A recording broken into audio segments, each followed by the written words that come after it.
우리는 잠시 후에 올해 첫 번째 성찬식에 참여하게 될 것입니다. 그래서 저는 그렇게 귀한 떡과 잔을 받기 전에 먼저 12제자 이야기 야고보라는 제목으로 말씀을 나누면서 성찬에 임하기를 원합니다. 우리는 예수님을 막연히 따라다니는 사람들을 향하여서 제자라고 부르지 않습니다. 자기를 부인하고 자기 십자가를 지고 예수님을 따르는 그 사람들을 향하여서만 제자라고 합니다. 근데 많은 사람들은 그 예수님의 제자들은 하나같이 무식하고 또 하나같이 가난하고 하나같이 빽이 없는 사람들이라고 생각하고 있습니다. 아마도 예수님들 제자들 중에 이 갈릴리 어부 출신들이 많기 때문에 그런 생각을 하게 된 것 같습니다. 그런데 오늘 우리에게 주신 본문 말씀에 보면 이 야고보와 그의 동생이었던 요한은 예외였음을 알 수가 있습니다. 먼저 20절에 보면요, 예수님께서 베드로와 그의 형제 안드레를 제자로 부르신 다음에 그 이후에 바로 같은 현장에서 세베대의 아들인 야고보와 요한도 제자로 부르시는 그 모습을 볼 수가 있습니다. 그러자 그들이 예수님을 따르게 되는데요, 누구를 버렸다라고 했습니까? 베드로와 이 안드레는요, 그물을 버리고 예수님을 따라갔다라고 했는데, 특이하게도 이 야고보와 요한은 누구를 버렸다고요? 아버지인 세베대를 버렸는데, 누구와 함께요? 품꾼들과 함께 배에 버려두었다라고 말씀했습니다. 이 말씀을 볼 때에 세베대라는 사람은 하루 벌어서 하루 고기 잡아서 하루 먹고 사는 그런 단순한 어부가 아니었던 것 같습니다. 그는 많은 품꾼들을 고용해서 자신의 배에 태워서 고기를 잡게 했던, 그래서 당시 갈릴리 호수에서 어업으로, 고기 잡는 업으로 있어서 대성을 했던 그런 큰 부자였습니다. 예나 지금이나 이 돈의 힘이 얼마나 큽니까? 또 돈이 있는 사람은 여러 가지 방면에 있어서 이게 영향력이 있긴 마련인데요, 세베대와 그의 집안도 마찬가지였습니다. 당시에 사회적으로 상당한 영향력을 가지고 있었던 대단한 집안이었던 것 같습니다. 실제로 예수님께서 겟세마네 동산에서 체포되어서 대제사장의 집으로 끌려가시지 않았습니까? 그때에 다른 복음서를 보면 누가 따라갑니까? 딱 한 사람, 다른 제자들은 다 도망가고 딱 한 명, 베드로만 멀찍이 예수님을 따라갔고, 그래서 예수님을 3번 부인한 것으로 나옵니다마는, 그런데 요한복음 18장에 보면 특이하게도 베드로만 따라간 것이 아니라 베드로와 함께 또 다른 제자 한 사람이 함께 따라갔다라고 했습니다. 근데 함께 따라갔던 그 다른 제자 한 명은 뭘 했느냐 하면요, 대제사장과 너무 잘 아는 사이였다는 것입니다. 그래서 대제사장의 집에 아무나 쑥 들어갈 수 있습니까? 그래서 이 문 바깥에 꽂아놓은 보리자루처럼 이러지도 못하고 저러지도 못하고 멀뚱멀뚱 눈만 끔뻑거리고 있는 이 베드로를 뜰 안에 들어갈 수 있도록 이렇게 힘을 써준 사람이 바로 또 다른 제자 한 사람이었다는 거죠. 그 사람이 누구였느냐 하면 그가 바로 야고보의 동생이었던 요한이었던 것이죠. 사실 예수님 당시에 대제사장과 이 친분을 가지고 지낸다는 것은, 이것은 엄청난 일이었습니다. 특별히 당시에 대제사장은 이 로마 제국과 아주 좋은 관계를 맺고 있었기 때문에, 결탁하고 있었기 때문에요, 종교적인 영향력도 말할 것도 없지만은 이 사회적인, 정치적인 끝발도 대단했다는 것입니다. 그래서 요즘 말로 하면 대제사장이 전화 한 통 걸어서 해결하지 않을 그런 문제는 하나도 없었다는 것이죠. 그러니까 그런 사람하고 안면만 있다 해도 참 대단한 건데, 야고보와 요한은요, 그 대제사장을 얼마나 잘 알았던지, 뭐 사람 한 명중 풀이로 통과시켜주는 것은 아무런 문제가 되지 않았던 사람입니다. 이것을 볼 때에 그들의 아버지인 이 세베대의 경제력, 영향력이 얼마나 대단했는지. 이들은 갈릴리에서 고기 잡는 사람인데 수도인 예루살렘의 대제사장까지 그 집안 아들 이렇게 말할 정도로 대단한 사람들이었다는 겁니다. 그렇다면 이렇게 막강한 백그라운드를 가지고 있는 야고보와 요한이 예수님이 부르신다라고 해서 사람 낚는 어부가 되게 할 것이라고 하면서 부르신다고 해서 예썰 하고 그 아버지를, 그 엄청난 아버지를 버려두고 예수님을 따른 것은 분명히 뭔가 이유가 있기 때문 아니겠습니까? 뭐 좀 죄송합니다만은 아버지에게 아무것도 바랄 것이 없는 그런 집안의 자식이라면은 뭐 조금 쉽겠습니다만은 이렇게 금수저로 태어나서 아버지에게 딱 기대기만 해도 큰 영화를 누릴 수 있는 이 야고보가 아버지를 버린다라는 것은 쉬운 일이 분명히 아니었습니다. 그런데 그럼에도 불구하고 예수님을 따라갔던 이유는요, 이 아버지 세베대를 통하여서 이룰 수 있는 야망도 엄청났지만, 그러나 자기를 지금 부르신 예수님을 통하여서 이룰 수 있는 그 야망은 비교를 할 수가 없었기 때문이었습니다.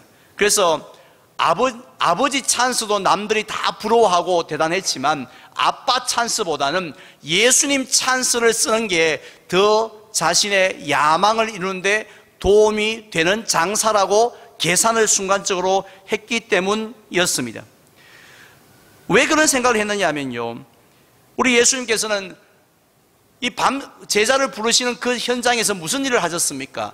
밤새도록 고기 한 마리 잡지 못했던 고기 잡이의 전문가들에게 깊은 데로 가서 그물을 내리라고 했고, 그래서 그물이 찢어질 정도로 많은 고기를 잡게 하셨던 바로 그런 분이었던 겁니다.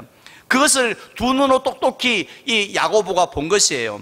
따라서 이런 생각을 한 겁니다. 내가 우리 아버지 그늘 밑에 있어도 큰 사람 되겠지만 저 선생을 따라가면은 이 세상에 못 이룰 꿈이 없겠다, 못 이룰 야망이 없겠다 하고 아버지 찬스를 내려놓고 예수님을 따라간 것입니다. 특별히 야고보는 그 베드로의 그 동생이었던 이 안드레를 통해서 예수님이 그냥 선지자가 아니고 그냥 랍비가 아니라 하나님의 아들이시고 우리가 그토록 기다리던 메시아 그리스도시라는 사실을 깨닫게 되었습니다. 따라서 예수님의 이름으로 무엇이든지 하나님 앞에 구하면 하나님께서 100% 오케이 하고 응답해 주실 것을 알았습니다. 그래서 그런 예수님이라면 얼마든지 따를 수 있는 것 아니겠습니까? 따라서 누가복음 9장에 보면 어느 날 예수님과 제자들이 이제 예루살렘을 향하여 올라가다가 사마리아 어느 지역을 통과하게 됩니다. 그런데 한 마을에서는 예수님을 어서 오세요 하고 환영하는 것이 아니라 예수님을 받아들이지 않고 배척을 내버리고 맙니다. 그때 다른 제자들은 그냥 그런가 보다 하고 발길을 돌리려고 했는데, 그런데 이 야고보와 요한은 예수님에게 무엇을 요청합니까? 예수님, 저 인간들 가만두면 안 된다고. 어딜 우리 예수님을 이렇게 대접할 수 있느냐고. 우리가 하나님 앞에 기도해가지고요, 불이 떨어져가지고 저 인간들 싹 다 태워 죽이도록 그렇게 할까요?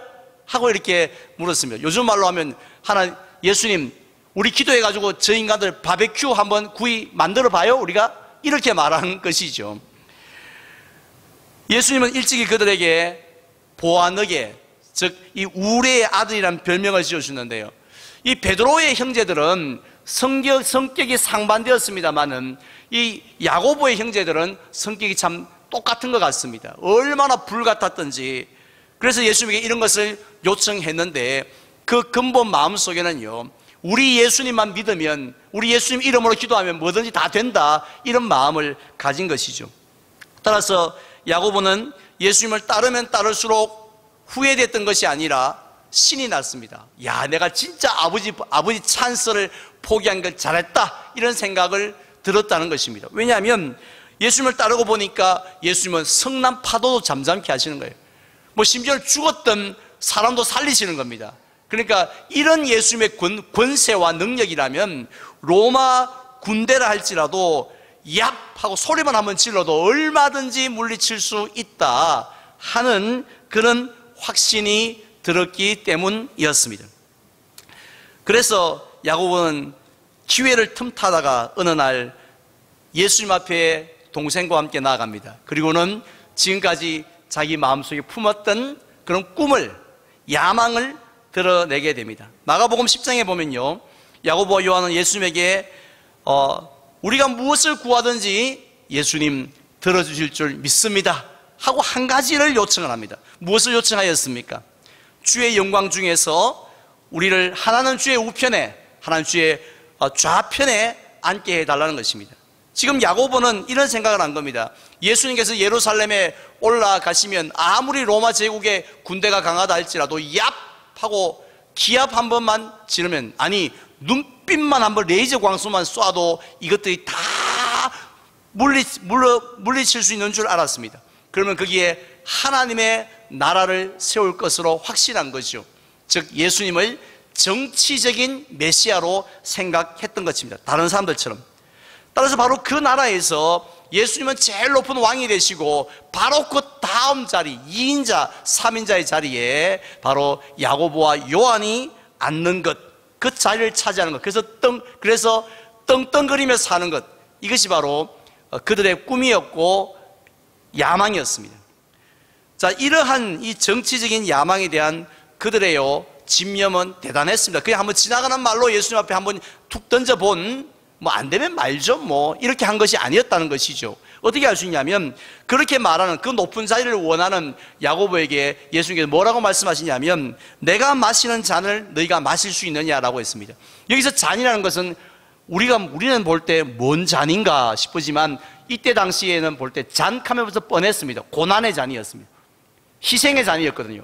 즉 내가 당하는 그런 희생을, 고난을 너희가 당할 수 있느냐 이렇게 물었을 때에 어떻게 대답합니까? Yes sir. 우리가 그 자리 차지하려고 하는데 그것 뭐 그런 것쯤이야, 고난쯤이야, 당연히 감당해야죠 하면서 말하는 것을 볼 때 정말 그 꿈을 이루고 싶었던 것 같습니다. 그리고 이 다른 복음서와 달리 이 마태복음에 보면요, 똑같은 사건입니다만은 그 높은 자리를 요구했던 사람이, 오늘 본문에는 야고보와 요한이지만 이 마태복음에 보면 누가 요청합니까? 어머니가 요청을 하는 것을 보게 되어집니다. 그러니까 이 두 사람이 얼마나 그 야망을 품고 있었으면 어머니까지도 알고 지지해주고, 그래서 예수님 앞에 가서 간접적으로 부탁할 정도로 꿈이 대단했다는 것입니다. 그런데 이 야고보가 그토록 소중하게 여기던 야망은 결국 어떻게 되었습니까? 우리가 잘 알고 있는 것처럼 예수님께서 예루살렘에 올라가서 로마 군대를 눈빛으로 물리치신 것이 아니라 도리어 로마 군인에 의해서 힘없이 십자가에 못 박혀 죽으신 거죠. 그 순간 야고보의 야망은 물거품처럼 사라져버리고 말았습니다. 이게 아닌가비요. 자신의 계획대로, 생각대로 이루어지지 않았던 것입니다. 상상도 못했던 일이 일어나게 된 것입니다. 따라서 우리가 상식적으로 생각할 때 야고보는 마치 엠마오로 내려갔던 그 두 제자들 못지않게 깊은 절망 속에, 깊은 한숨 속에, 깊은 탄식 속에 고개를 푹 숙이고, 이제는 송충이는 솔잎을 먹고 살아야 된다고, 나는 그만 우리 아버지 찬스나 의지하고 살아야겠다고 그렇게 갈릴리로 돌아갔을 것 같습니다. 그리고 예수님이 죽으신 예루살렘을 향하여 쳐다보지도 않았을 것 같습니다. 그래서 성경에 그의 이름은 다시는, 야고보라는 이름은 등장하지 않을 것 같지 않습니까? 그런데 놀랍게도 우리는 그의 이름을 사도행전 12장에 느닷없이 나타나는 것을 볼 수가 있습니다. 함께 봉독할까요? 그때에 헤로드 왕이 손을 들어 교회 중에서 몇 사람을 헤아리 하여 요한의 형제 누구를요? 야고보를 칼로 죽이니. 아멘. 이 초대교회 당시에 헤롯 왕가는 항상 불안한 마음을 가지고 있었습니다. 왜냐하면 그들은 이 정통 유대인들이 아니었기 때문입니다. 그래서 이 자존심 센 유대인들이 언제 반란을 일으키는지, 언제 봉기를 하는지 몰라서 조마조마했던 것이죠. 그래서 그들은 항상 정책을 세울 때에 어떻게 하면 이 백성이 기뻐할까, 그것만 연구를 했었는데요. 가만히 생각해 보니 유대인들이 너무너무 싫어하는 그런 예수의 제자들을 박해하면 유대인들에게 인기를 얻을 수 있을 것 같다 하는 생각을 하게 된 겁니다. 그래서 첫 번째로 누구를 죽이면 제일 백성들이 기뻐할까, 저울질을 했지 않겠습니까? 저울질 하다가 마침 딱 택한 사람이 1번 타자, 첫 번째 순교의 제물이 바로 야고보였습니다. 정치적인 꿈이 사라져버렸던, 그래서 이름도 사라질 것 같았던 그 야고보가 다시 나타났습니다. 그리고는 12사도 가운데 첫 번째 순교의 제물이 된 것입니다. 그렇다면 야고보가 왜 이렇게 변화되었을까요? 왜 이렇게 그는 순교의 제물까지 그렇게 자신을 내어 놓았을까요? 이유는 딱 한 가지입니다. 예수님의 말씀을 기억하였기 때문입니다. 특별히 마가다락방에서 유월절 만찬, 최후의 만찬이라고 불리는 그 식사 자리, 그 자리에서 예수께서 떡을 주시면서 이것은 너희가 늘 먹던 유월절 떡이지만 내 몸을 상징하는 것이라고, 또 너희가 늘 마시던 포도주지만 이것은 많은 사람을 위해서 흘리는 내 피를 상징하는 것이라고 말씀하신 그 말씀을 기억을 했습니다. 언제요? 예수님이 부활하셨을 때, 정말 말씀하신 그대로 죽으시고 십자가에 죽으시고 3일 만에 부활하셨을 때에, 그때의 유월절 때 하셨던, 성찬식 때 하셨던 그 말씀을 다시 한 번 더 기억하게 되어진 것입니다. 그래서 십자가가 부끄럽고 저주스러운 사건이 아니라, 자신의 인생을 말아먹은 사건이 아니라 바로 하나님의 은혜라는 것을, 십자가는 하나님의 능력이라는 것을 비로소 야고보가 깨달았기 때문입니다. 십자가에는 어떤 은혜가 있습니까? 에베소서 2장 1절에서 말씀하신 것처럼 허물과 죄로 죽었던 우리를 살리는 능력이 있는 줄로 믿습니다. 우리가 하나님과의 관계가 단절되어졌고 우리가 영적으로 죽은 자들이었는데, 그런데 예수님의 그 십자가의 은혜로 살아서 하나님을 만날 수 있고 하나님의 자녀가 될 수 있는 그 은혜가 바로 십자가의 은혜임을 야고보가 깨닫게 되어집니다. 그리고 또 한 가지는 무슨 은혜입니까? 둘째 사망에서 구원해 주시는 은혜가 십자가에 있음을 깨닫게 된 것입니다. 세상 사람들은 우리가 살다가 한번 죽으면 그걸로 끝이지 뭐 이렇게 생각을 합니다. 그래서 우리 친정 엄마가 돌아가셨던 것처럼, 우리 할배가 돌아가셨던 것처럼 그냥 죽으면 끝이라고 생각하나, 요한계시록에는 몇째 사망이 있다고 했습니까? 둘째 사망이 분명히 있다라고 했습니다. 이 둘째 사망이 무엇입니까? 우리가 신앙고백, 조금 전에도 신앙고백을 했습니다만, 저리로서 산 자와 죽은 자를 심판하러 예수님이 다시 이 땅에 오시는데, 그때의 생명책에 이름이 기록되어지지 않는 모든 죄인들, 즉 예수를 믿지 않는, 예수를 영접하지 않는 모든 사람들은 어떻게 된다고 했습니까? 영원한 지옥 형벌에 들어가 죽을 수밖에 없다라고 분명히 말씀하고 있습니다.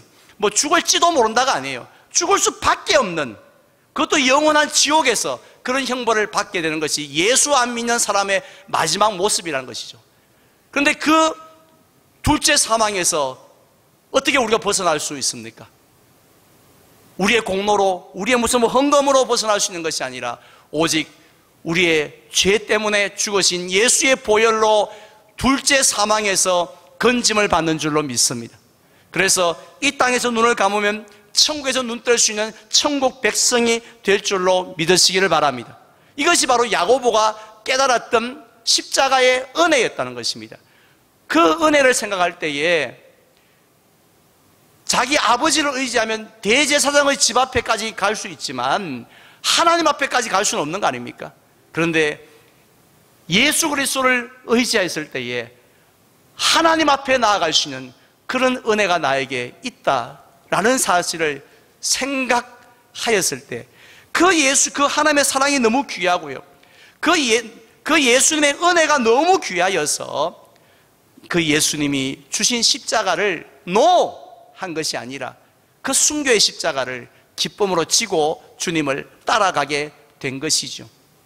결국 십자가의 은혜를 몰랐다면 그런 순교의 제물도 될 수 없었던 거죠. 오늘 우리도 마찬가지입니다. 십자가의 은혜를 모르면, 또 성찬의 은혜를 모르면 아무리 오래 교회를 다녀도 아무런 변화가 없다는 것입니다. 이제 저는 말씀을 맺고자 합니다. 잠시 후에 우리는 떡과 잔을 받게 되어집니다. 이 떡과 잔을 통하여서 주님의 말씀을 기억하시기를 바랍니다. 우리를 위해서 우리의 죄를, 머리털보다 더 많은 우리의 죄를 사하기 위해서 찢기신 주님의 몸을, 흘리신 주의 보혈이라는 그 말씀을 기억하시기 바랍니다.